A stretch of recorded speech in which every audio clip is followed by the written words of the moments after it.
But let us turn now to issues, financial challenges that the new government will immediately have to confront, but it's also the mechanics of a historic moment like today. It is not always the morning after an election that you have complete change of government. In fact, that happens relatively rarely. But Dr. Hannah White, who's the director of the Institute for Government, knows all about what that kind of moment is like. So we will see later on Keir Starmer arrive at Downing Street, and he will speak to us all from the steps of Downing Street. When he goes in those doors, what happens? So he'll be clapped in by the staff in number 10, and then he'll be taken straight into a series of briefings with the Cabinet Secretary, Simon Case. There are some important decisions that he has to make in the relatively early hours of a premiership. Such as writing his instructions to the commanders of the nuclear submarines as to what they should do if there's a nuclear strike on the UK. And there must be a template for that. He's not going to put anything terribly original in that. Well, we don't know, because we never know what the previous Prime Minister's instructions were. You know, whether to respond or whether not to respond in kind. Those instructions are always just held on those submarines to be only opened in the case of such an event.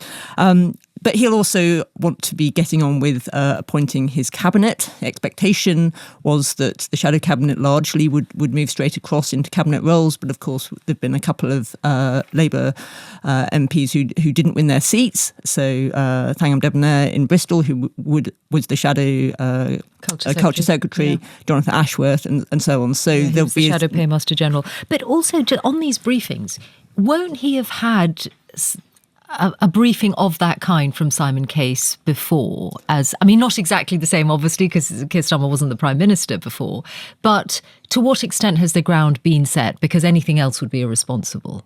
So there will have been discussions already. There will have been access talks, probably fewer access talks than there might have been given the earlier date of the election than was potentially anticipated. But some of the intelligence briefings and so on will be only for the ears of a new Prime Minister. So some of those will be new.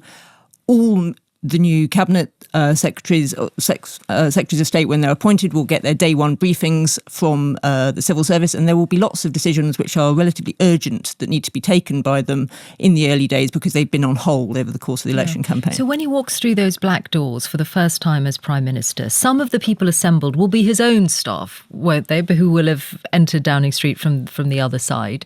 But there will be some faces who are completely new, people who will now be working for him.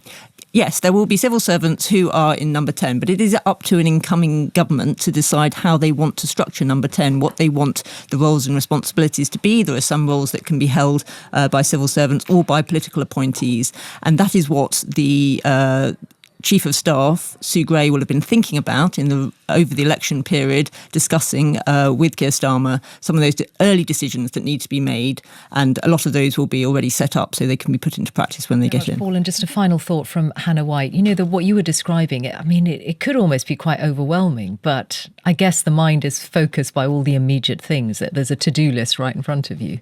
I think that's right. I think it's inevitably overwhelming, however well prepared you think you might be, having anticipated this moment. There's a lot you have to get through. Keir Starmer also has some international engagements he'll have to prep for pretty quickly. Lots of calls with international leaders with lines to take and expectations there. So yes, pretty overwhelming. But the civil service has a plan and will take the new Prime Minister and his cabinet through the plan, and then they'll be able to set off as a new government.